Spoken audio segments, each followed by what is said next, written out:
It's time to take command with former NFL tight end Logan Paulson and former Commanders beat reporter Craig Hoffman. What's up? What's happening? Welcome in. It's the Take Command podcast. I'm Craig Hoffman. He is Logan Paulson, and we are in full off-season mode. Logan, means we're the mailbag questions. Little thin this week, guys. Let's get those questions in. Now's the time to get the really fun ones in because we got nothing pressing, hopefully, outside of a potential Terry McLaurin contract whenever that comes in. And we got that over the next couple of weeks. But other than that, no real pressing news. So it's a fun time of year in the calendar to do podcasts on whatever it is that we so please. And really, frankly, whatever it is you so please. And so that's where we are here on a mailbag edition of the show. We're also going to tackle our top position groups in the NFC East, which is an annual show that we do. We'll rank the quarterbacks, we'll rank the running backs all the way down on offense, then do a defense episode as well. So those are coming over the next couple of weeks as well. We start today, though, on a mailbag show, Logan, with a question from Giles with a J. Giles Robinson, spelled with a J. Kind of like that. He goes, love the podcast. Question for you and Logan. There has been so much talk about what a sophomore season regression might look like for JD5, but this kid has shown such tremendous work ethic and capability to learn and improve. Why are we not talking about what the season looks like if he progresses in a meaningful way? This is what I expect. Wondering what you think that scenario looks like. Thanks, Giles. I think this question is really fascinating, Logan, because one, for a guy who played at a top 5 MVP kind of level last year, what does improvement realistically look like? Like, what are the areas where he can improve? And if he does that, what's the offense look like? Yeah, it's a good question. And I think the reason people talk about the regression quite a bit is because historically that seems like a more quote unquote likely scenario. And the other thing, we talked about this a couple of weeks ago, and at some point I want to bring up is he might play better and the team plays worse, and it feels like a regression. So I think that's the other thing too, is like, I think you might see a regression in terms of some of his base statistics. Like I think completion percentage, I would assume probably goes down a little bit this next year. Maybe turnovers goes up, who knows? But in terms of him getting better, areas for him to get better, I think that's the thing that becomes really tough about the question because he did play so well last year. He made excellent decisions. His footwork's excellent. He's getting the ball out of his hands quickly. And so if I were to point to one thing, one area of the offense in general, and this is probably outside of his control because Kliff is calling it, and this is maybe a larger perspective on the offensive improvement, right, is the kind of the throws between the 12 and 18-yard area of the field, specifically over the middle of the field. I think if this offense is to take the next step, I think that's an area you really have to see it grow. I think, they're really good at the quick game. They're really good with the RPOs. They're really good at the pre-snap kind of reads and dinks and dunks, all that kind of stuff. But for the offense to kind of be full in a way that I think will allow him to continue to grow, I think it's that middle area of the field that needs to develop.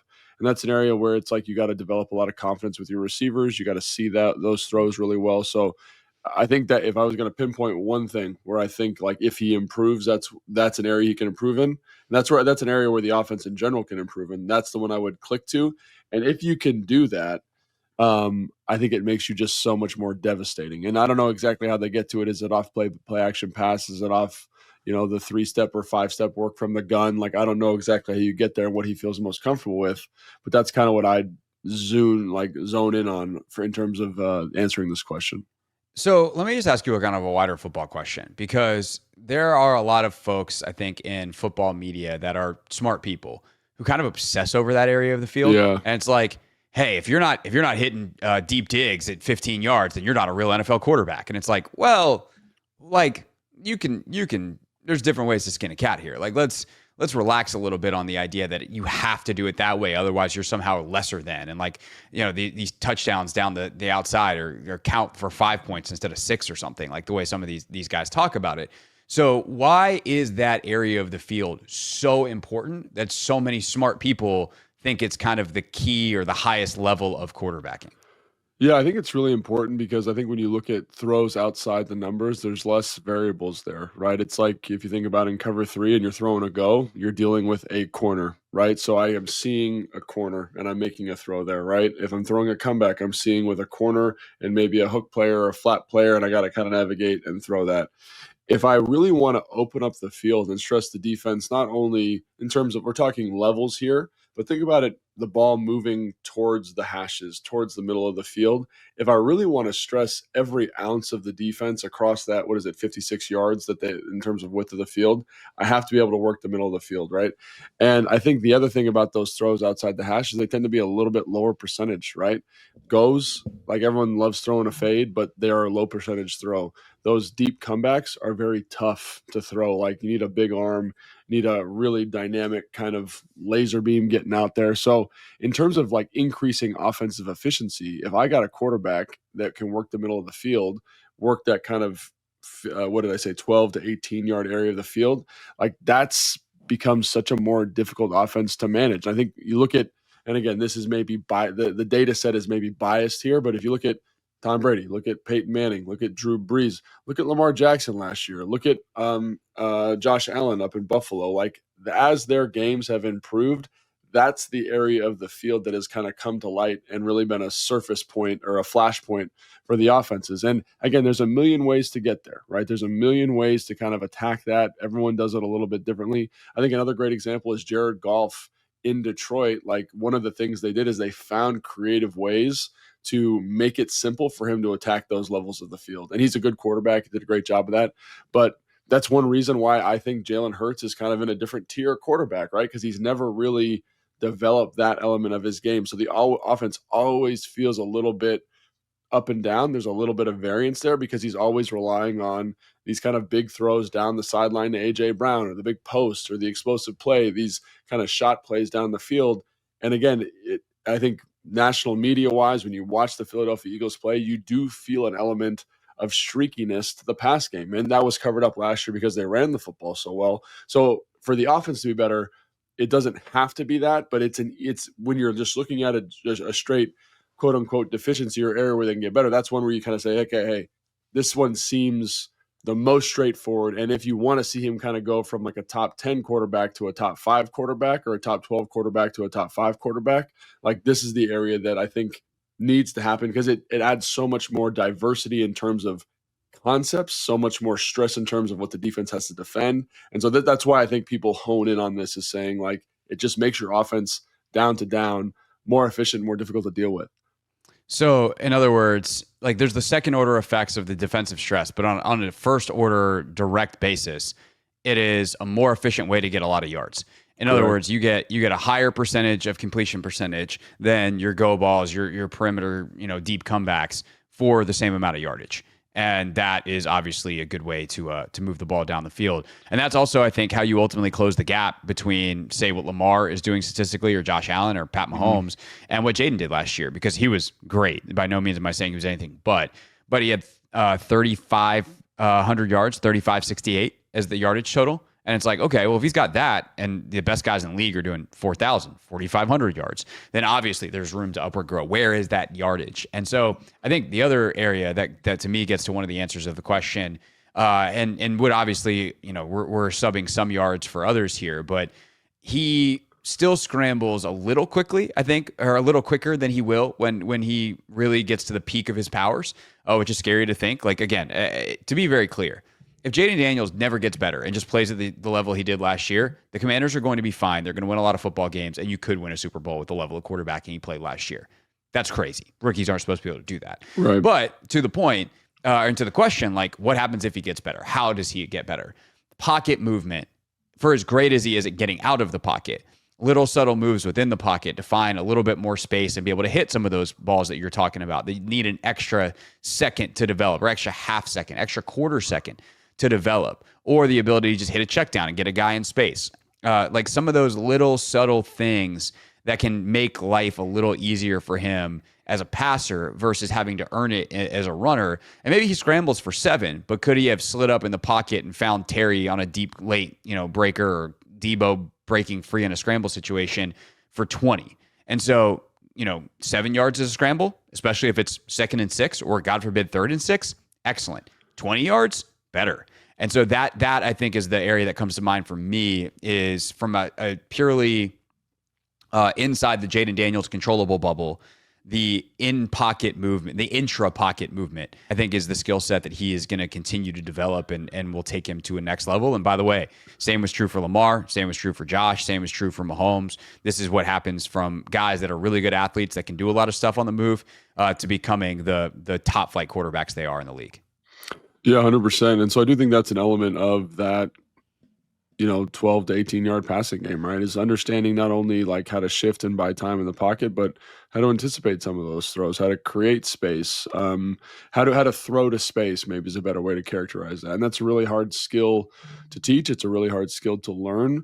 But I do think he's a guy, like in terms of the question, that a guy that if he can he seems like he studies enough, he seems like he preps enough, he seems like he's self-aware enough, that's an area that he can improve. And you do see some of that anticipation. You do see some of his leading receivers, the accuracy in the quick game, and some of the stuff he did last year. And it's not like they never did it. Like there are examples of throws where he did that last year. Like I think about the dig to Terry versus Arizona. It's a great throw over the middle of the field. There was one to Luke on the same drive where he's kind of breaking over the middle of the field on the seam. Like he did do stuff like that this season, no doubt about it. But I think just upping the frequency of it and then what that does to the offense. Because again, those deep digs, right? They get first downs, they're higher completion percentages, like all those things factor in. And then because again, and I think part of the reason like I've honed in on this specifically in conjunction with the pocket movement, like you mentioned, Craig, is because like he played so well last year. There's not a lot of areas to his game that can drastically improve. Like if you said, oh, can he get better at quick game?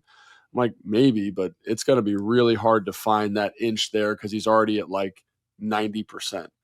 Can he get better in terms of decision-making as a scrambler? Like probably, but like that was pretty efficient last year too. Can he get more efficient on the deep ball?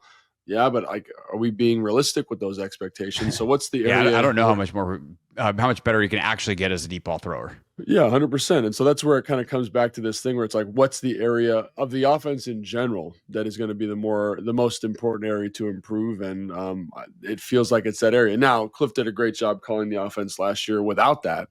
But I do think if you could find more chunk plays, right, over the middle of the field and that kind of yardage mark, it's going to make it easier. Like we've talked about this before in terms of like regressions and whatever. It's hard to go on 18-play drives. It's very, very hard to do that. And they did that a bunch last year. So is there a way to limit some of that by finding some of these chunks? Yeah. Now, you don't want to go chasing this improvement at the detriment of stuff that you did well last year. That's 100% true, but I do think like this is the thing. This is the moment. This is the monolith, the obelisk that they need to figure out. And watching some of the stuff they did in OTAs, watching some of the stuff in minicamp, obviously they're improving at it, but does that translate to the season would be the thing that I would kind of keep an eye on for the improvement. And if he does improve, like the answer is like you have a top 3 quarterback in the NFL. So you can do whatever you want. That big 4 becomes a big 5. That's what happens. I think we were talking about this before, but it's like, if he improves, it's like, I kind of laughed at the question when you first asked it in the production meeting, but I was like, we just become really good forever. Like as long as he's a quarterback, you're like, that's the result. You know what I mean? So if he does improve, great. Because like you said, like he played well enough to win a Super Bowl last year, right? Obviously the Eagles get you in the playoff game, but I think like people need to understand and appreciate like how, and I think that's why people talk about regression all the time. Like he was so good last year. Part of me is like, where do you go? Like, how do you get better when that was the level of performance you had? And so that's why we're kind of I feel nitpicky here talking about this stuff, but that's because it was so good last year. Right. But that's also the difference between being quarterback 5 and being one of those big 4, joining Burrow, Allen, Mahomes, and Jackson. As for what it means for the offense, you probably go from top 10 to top 6. And I think the bigger question in terms of can the offense get into the top 5 is how efficient is the running game. But the O-line play is both pass protection and running. Like that's probably a bigger factor than if Jayden were to improve. I mean, they're also related. Like that's the other thing is like all this stuff is related, which brings us to one more question about the offense and Jayden and Kliff that I wanted to throw in this section real quick. This one's from Matt Logan. It says, "Hey Craig, I got a question for you and Logan on Take Command." I should stop reading intros like that. It's like, no kidding. That's why we're reading the question. Everyone is talking about a potential, and I swear to God, this is not the same question, but it starts basically the same. Everyone is talking about a potential sophomore slump from Jayden, and you two have mentioned how defense is caught on to RG3 and our zone read offense after his rookie year. Kliff clearly brought innovation to the NFL last season with his use of tempo. So my question is, now that defensive coordinators have a year of tape, will they be able to scheme better against our high-tempo offense next year? Or is tempo a viable tactic for the long term and potentially creating an NFL-wide trend going forward? Love the show. Matt. Is it going to create an NFL-wide trend? I don't think so. But I do think it is one of those tools that become really difficult to manage. Like, so with the zone read, like, it's easy. You get on a chalkboard, you draw something up, you say, what is the zone read actually doing? It's basically saying we have to account for the quarterback. So how do we account for the quarterback? How do we make that decision hard for the quarterback? And now you watch any play in college football. Like, every defense has an excellent plan for zone read. They have an excellent plan for zone read. They have an excellent plan for RPO, and the plays become less effective. When you look at who was the OC head coach in Jacksonville last year? He was the head coach in Peterson. Peterson, right? He was one of the reasons that offense initially was so successful with the Eagles is because it was a RPO-based offense, and people did not have a good plan. But as defensive coordinators have gotten more familiar with it, they can figure it out. Are they going to have a tool or a solution to get themselves in better positions? Sure.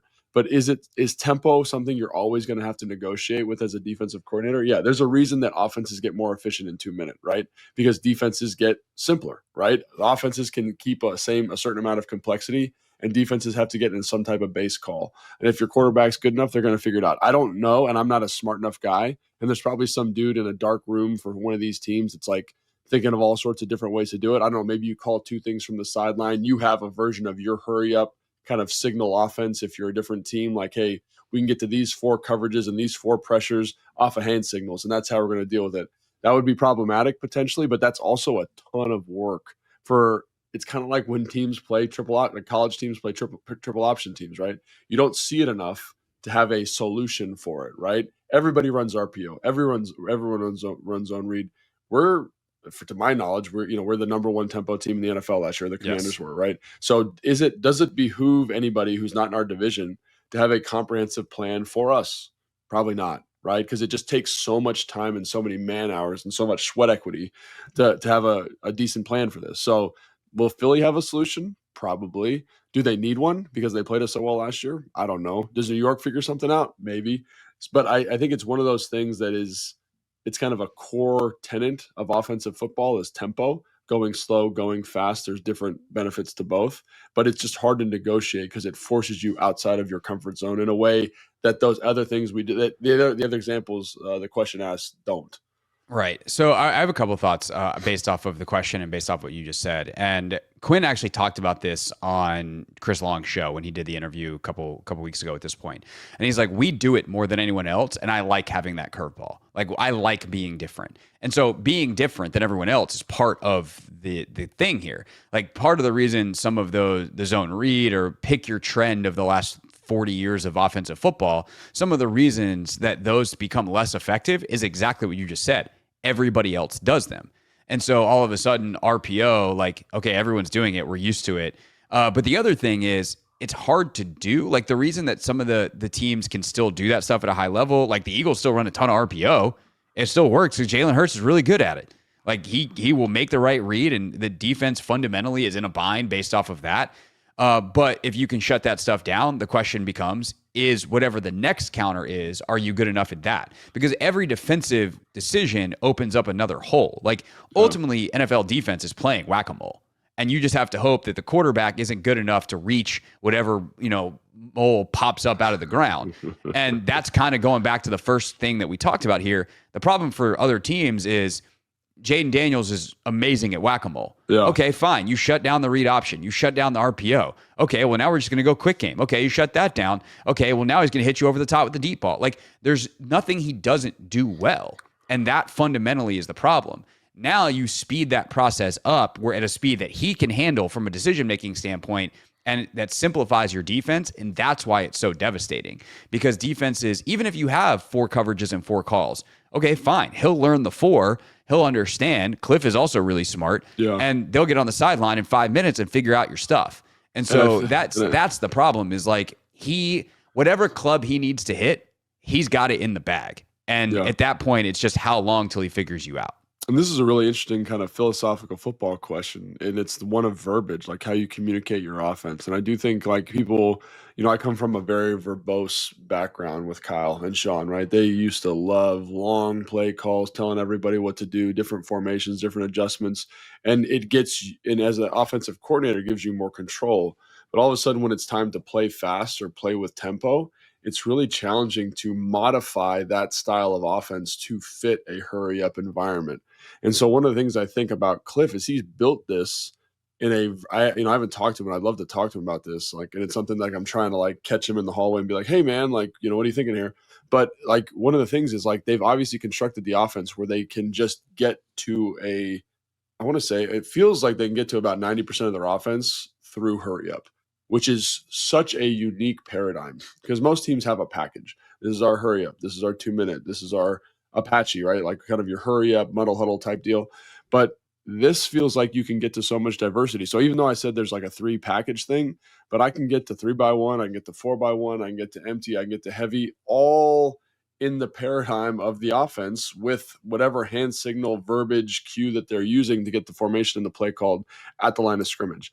And I think defensively, like that's complicated. That's a structural thing that you've built into your offense. Like, so for example, I'm an OC at a high school, and I love when the head coach comes up to me and says, hey man, we got to play faster. Because it seems like a simple solution. Oh, hey, well, we'll do this. But then you have to think of how to construct this offense that you've built and apply it to a hurry up environment, hand signals, code words, changing code words every week. Also personnel. 100%, man. Like it becomes crazy. This is the benefit of the Commanders having guys like Eckler and Ertz and pick your receiver that can line up inside or outside. They can line up in the backfield or as split out. They can line up as a tight end or split out. Like they have built a comprehensive ecosystem to do this, starting with the quarterback and the play caller, but then going down to all of these other things, which also makes it very hard to replicate. Yeah, and so I think that's ultimately what you come back to is like, yes, if this was the zone read, if I can explain zone read to you in 30 seconds, I can think of a solution in 5 minutes.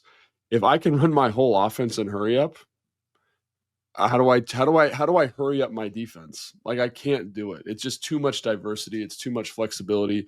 And plus you got a quarterback who's a baller, man. He does a lot of good stuff at the line of scrimmage, which I think is something that we sleep on. We didn't talk about it at the beginning, but his ability at the line of scrimmage to kind of get in the right play, find the matchup that he wants is devastating. And when you look at it, they're not going like 1,000 miles an hour, but what they're good at is getting the line of scrimmage, getting lined up and forcing the defense to get a call in. And again, like, I can talk to some people around, see if there's a solution, but there doesn't seem to be one that handles the diversity of the Commanders' offense and the hurry up element. So I think there's a lot of teams that can handle the simplicity of a 2-minute, the simplicity of a straight hurry up, but I can't handle your whole offense in a hurry up situation, which is what they've apparently gotten to, which is pretty impressive. Yeah, I'll tack on one other thing here. And like we could probably do this for the rest of the show if we wanted to get in detail. We might lose some folks along the way because it can get real nitty gritty. But like there's also other tactical things that they do that, again, work in conjunction with the hurry up, right? Like some of their splits, the way that they're wider and they like make the defense declare. And it's like, okay, fine. You have a couple extra calls in this week. The couple extra calls are useless because you're not going to run that against this formation. Right. And so there's certain things that they do with where Ertz lines up or how wide the receivers are. Some of those like wide double stack looks, like they will make you declare. And now Jayden's shooting fish in a barrel because he knows exactly what the defense is. And so it's the combination of the scheme, the personnel, and a quarterback who can do everything and is really freaking smart, communicates at a high level. And by the way, the last piece I'll say is Dan Quinn, a head coach who preaches all of that stuff at a really high level across both offense and defense, the communication piece. And that obviously has led to a whole lot of success in year one, and we'll see if they can repeat it in year two.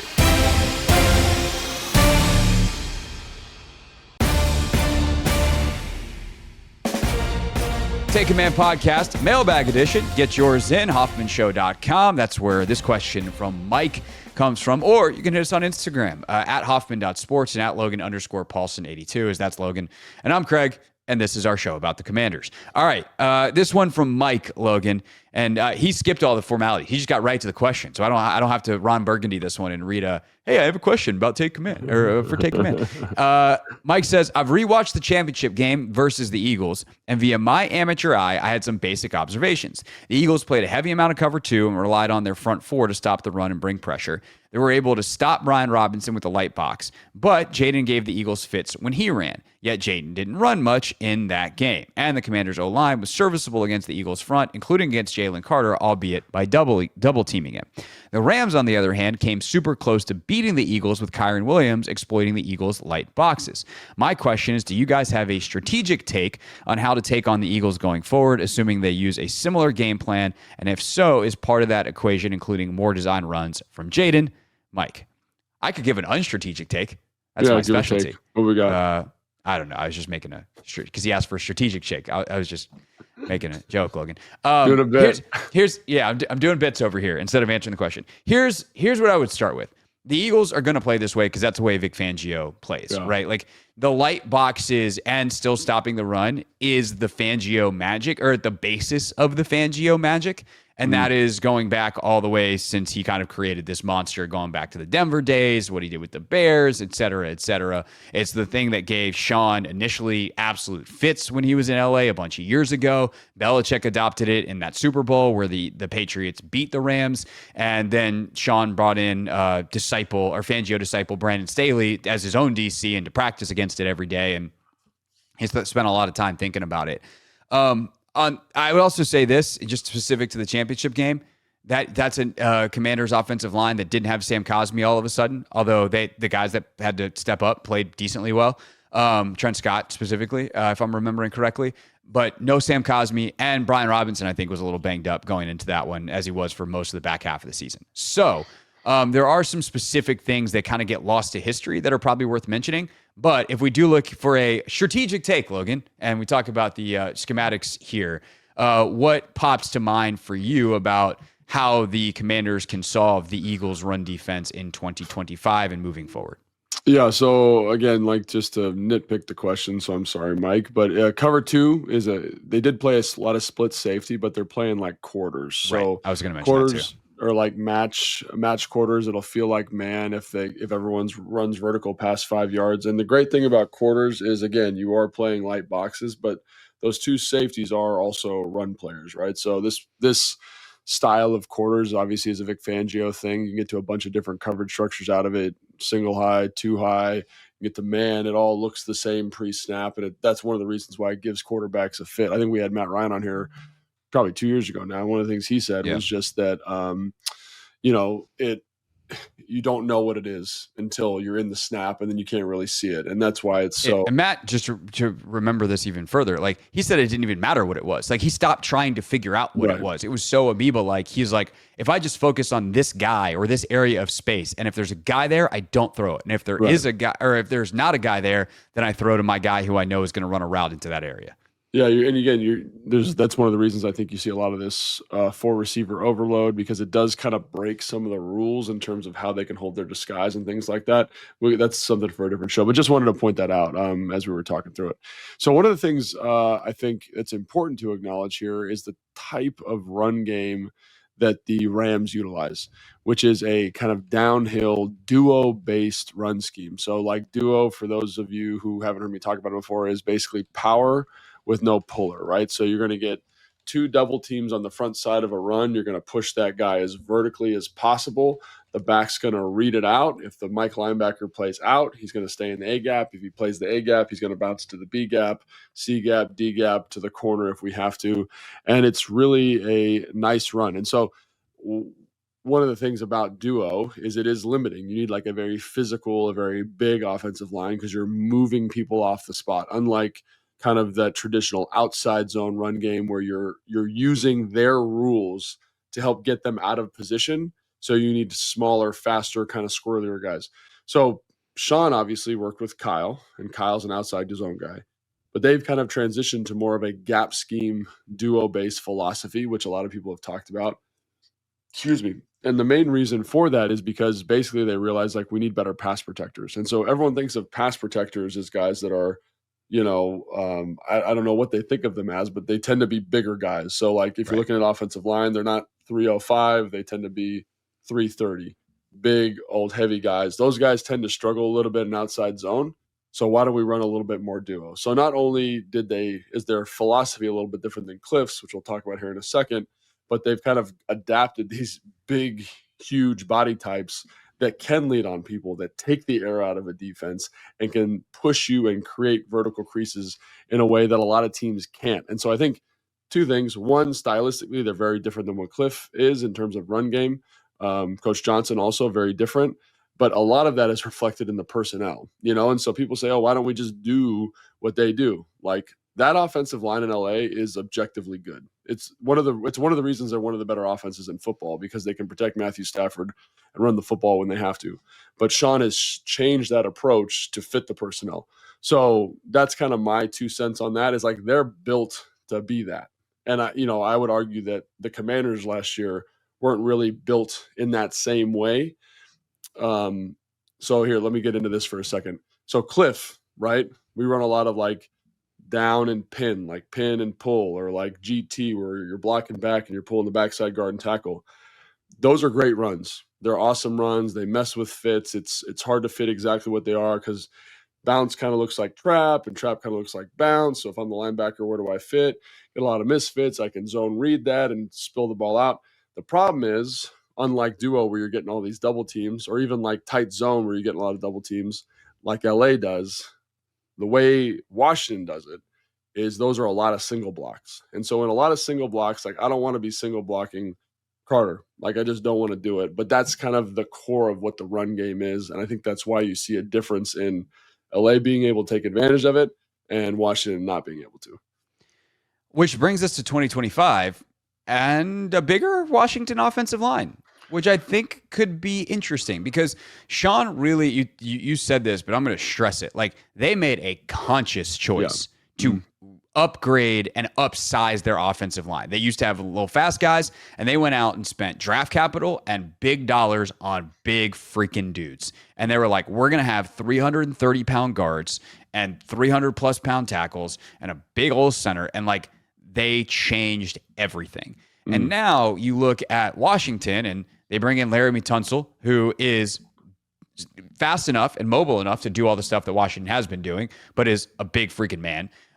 Coleman goes down into guard. He's huge. Biotish, okay, fine. He's a little undersized for a center to like on that scale, but like Tyler can do a lot of stuff. We'll see what happens at right guard, obviously, but they have some options there that are bigger dudes.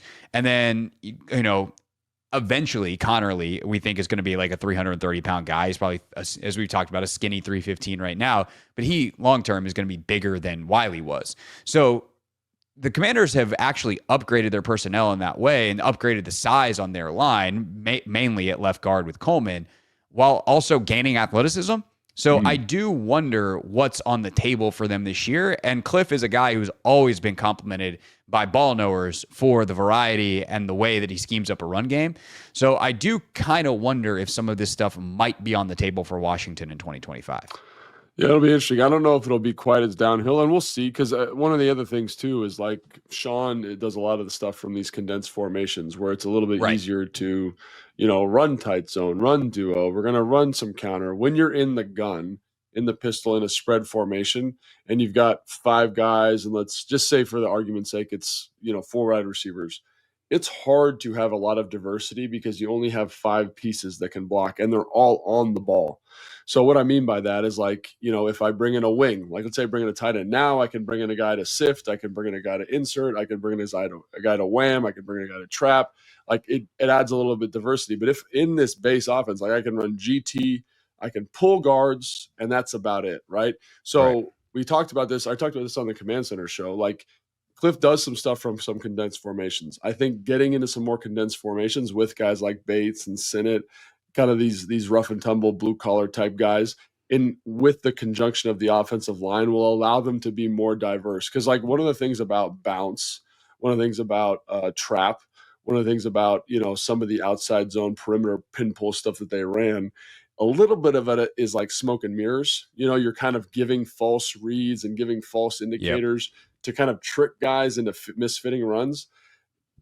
LA doesn't do that. They're like, hey, man, we're lining up. We're going to run downhill. And they have the personnel to do that. So now does that allow them to, I'm talking the Commanders now, to get into a different sphere, kind of open a different door and say, hey, this is what we were last year, but we've got new personnel now, and we can get into some of this other kind of like roll your sleeves up, put your hand in the dirt, get after guys in a different type of way, which I think would be really interesting. It's an interesting thought experiment and something we have to keep an eye on as they get into training camp.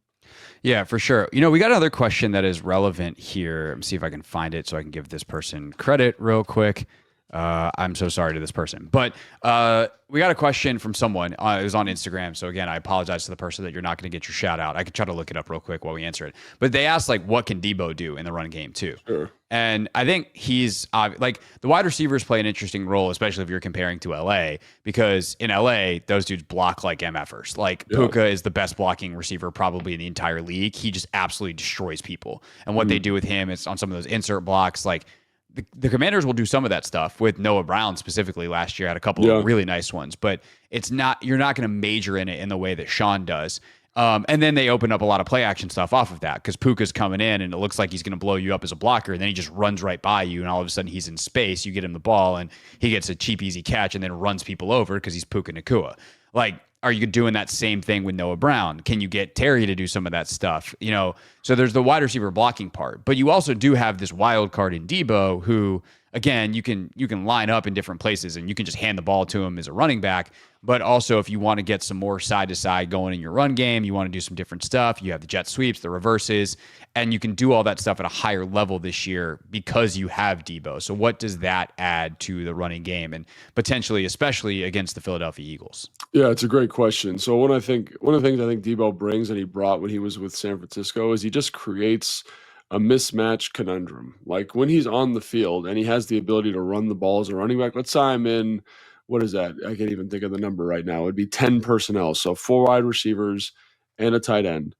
For whatever reason, like let's say I've got Luke McCaffrey, right? And I've got Deebo in the game. I could line Deebo up at tailback, right? And Luke could be a wing and we could effectively get to our 12 personnel or 21 personnel runs, right? Where Luke would insert, Bates would block down and get a little bit nasty in there. So they would match that personnel probably in dime. And all of a sudden it's the same thing LA does, right? They got out of their 11 teams play nickel and Puka Nacua beats the crap out of the nickel in the run game. And they have creases because Puka's winning that one-on-one. So you basically personneled them into better one-on-one scenarios for your personnel that's on the field. So that's one way that, and I kind of like the basis of good offense is finding these matchups, right? So finding them with, and Deebo is a player that allows you to do that. So I think that's great, right? The other thing he does that I think is so simple is we talked about the space element that Kliff's offense brings. Now imagine a guy that is a running back, essentially, that can catch the ball like a wide receiver and get downhill like a back, but he's catching a bubble screen in a 2-over-3 scenario. So there's 2 defenders over 3 offensive players.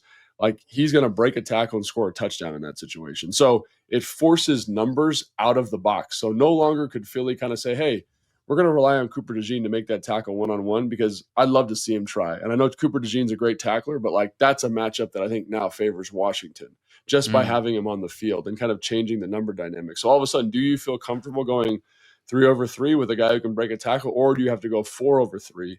Now you get a light box, and now all those runs that we just talked about that are so good in Kliff's offense are even more effective because we get the number counts that we need to.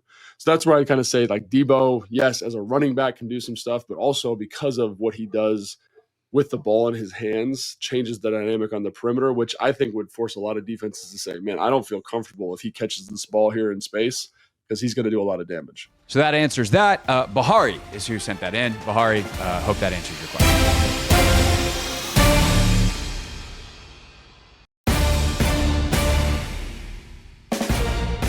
Wrapping up here on Take Command, it's a mailbag edition of the show. Although technically, Logan, this final question didn't come into the mailbag. It's a question from Anthony in DC, a.k.a. Anthony thought of this for our radio show today, and I wanted to run it by you because I think it's a fun question. We're going to see what the folks say when they call the show later, and we take calls on the Hoffman Show on it. But Most important non-Jayden Daniels commander this year. That's going to be our question for our Vibe Check Tuesday segment. So before I take calls on it, I get to workshop it with you and get your answer. So who is the most important non-Jayden commander in 2025? So yeah, you asked me this at the beginning in the production meeting, and I kind of was like, oh, is it Bobby Wagner? Oh, da, da, da, da. And to me, like, I couldn't think of a better person than Laramie Tunsil. And let me explain why, right? So Laramie Tunsil, you take Brandon Coleman, you move him into guard. Ideally, you get more athletic and more size at the left guard position. You get better at left tackle. And then all of a sudden, because you've drafted Josh Connerly in the first round, and he's playing right tackle, he doesn't have to start at left for you right now. So his ripple effect to this offense is seen immediately throughout. I think about what he does for Jayden. I think about what he does for Kliff, how Kliff's going to be able to call games. One of the most important things we talked about in terms of Jayden's improvement is attacking that 12 to 15-yard area down the field. Mm-hmm. He allows you to do that from a pass protection standpoint. He allows you to get more eligibles out in routes because of his ability to pass protect. And again, I'm not saying it'll be 5-man pro all the time, but that's the ripple effect of this offense. And I talked to a really smart dude, and it totally changed my perspective on the value of an elite offensive lineman. But I said, hey, what's the issue with, I think I've told you this before, Craig, what's the issue with San Francisco last year? Like, why are they struggling so bad? And he said, well, they lost their playmaking left tackle. Their ability to kind of say, you're going to win in a one-on-one situation. We're going to slide away from you. We can run screens over here. Like, it just changes the complexion of the offense in a way that I'm really excited to see. So run game's going to get better. Pass game's going to get better. Jayden should get better. And again, it's Laramie's addition, but it's the ripple effect that it had down the group. And so I can't think of a more impactful person from an X's and O's standpoint. Now, you want to talk touchy-feely. There's probably other guys that are having big moments and big impacts, but I can't think of a bigger guy from an X and O standpoint. That was going to be my answer as well. There's a reason left tackle is so coveted in this league. And I was actually, I referenced this on the radio show yesterday. I'm referencing it today. So I'm hoping this is not recency bias because I just read this part of a book. But there is a book called How Basketball Can Change the World. And some of it's about bigger stuff beyond basketball, but some of it is about like actual basketball. And it talks about the difference in chemistry and alchemy. And basically the alchemy piece is like, these pieces cannot be their best without each other. And that is like kind of, to me, the Laramie Tunsil effect is he slots everyone into the role that they need to be in. And I think this is like very easy to see often in basketball because like if you get a bunch of really solid players that all of a sudden are being asked to do more than they're all individually capable of, you're not going to win a lot of games. You get the superstar, everyone slots into the role, and all of a sudden this guy doesn't have to guard the best player. This guy doesn't have to take 20 shots. And that group of what seems like misfits slots into their optimal roles, and they are a juggernaut. And for an offensive line, and an offense in general, like that can be the case as well, where if you have a star left tackle, now the quarterback doesn't have to be quite as decisive. Like he's got a little bit more time. The receivers have a little bit more time to get open. The rest of the offensive linemen can get the requisite help they really need to be their actual best. And so it's having that one guy, especially who can kind of star unassisted. And Tunsil is that caliber of player. And so I think that is probably the correct answer. The other guys I would think of, like it's hard because the most important, I think, both talks about how good the player is and what happens if that player is hurt or doesn't play well, right? So what's the drop off to the next guy? And that's where I think Bobby has a case is Bobby has that alchemy, raises the floor, makes everybody better way on defense. And while Jordan McGee is fast and can run around and can tackle and I think is going to have a bright future, he's not making every single guy better at the way that Bobby Wagner can because Bobby's communication, Bobby's, football encyclopedia that's on call at all times is so high that he's literally going to make, I could say like, oh, Daron Payne, and if he can have a huge year and what that would do for this defensive line. Marshawn Lattimore at the corner spot. What happens if he shuts down a side? But like Bobby's going to make Duran better by saying, hey, man, slide into this gap. Hey, watch this look. Bobby's going to be able to check and make Marshawn better on the outside. So Bobby feels like the defensive correct answer, although obviously there's a bunch of guys we could talk about that need to be, good at a critical level if this defense is going to be pretty good in 2025.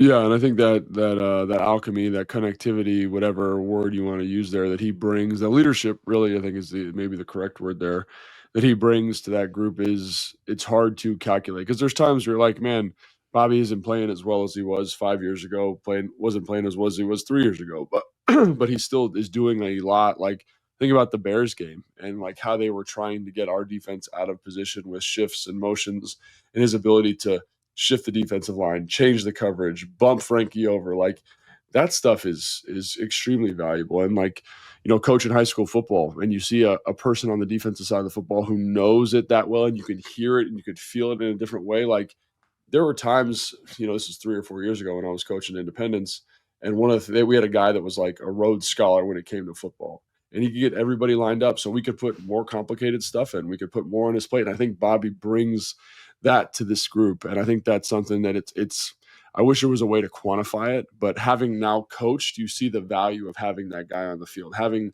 that quote unquote coach in the room that's on the field also is extremely valuable. The other guy I just would kind of point to, just because I think he's having a really good offseason from a alchemy interconnectivity standpoint, is our guy Mike Sanders, because he just seems to be a guy that's like a culture guy who's also really good at football and can plug in at multiple spots. And so, again, you're kind of projecting him into 2025, but he's another guy that, because of that kind of touchy-feely stuff in conjunction with his play, I think would be a really interesting guy to keep an eye on.